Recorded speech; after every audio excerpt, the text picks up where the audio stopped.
Ministerio de Educación y Ciencias registra en lo que va del año 12 casos de denuncia de acoso sexual por parte de docentes a sus alumnos. Esta cifra preocupa a las autoridades habida cuenta del aumento de casos de abusos a niños en lo que va del año.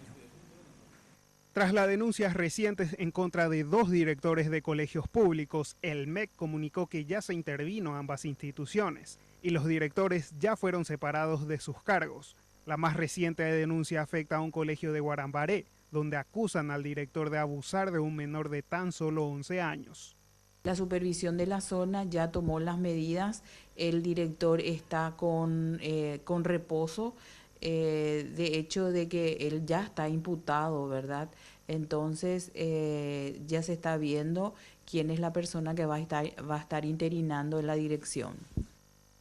En lo que va del año, el MEC ya recibió 13 denuncias por abuso sexual cometido por docentes. En estos casos, el MEC interviene separando al docente acusado, para luego abrir una investigación y posteriormente un sumario administrativo.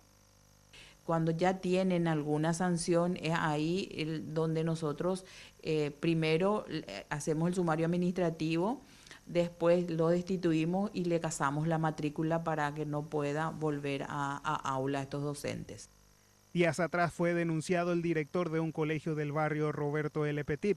Presuntamente, el docente manoseó a una alumna de 11 años en su oficina. Las investigaciones continúan por parte del MEC y la justicia ordinaria sobre este y otros casos.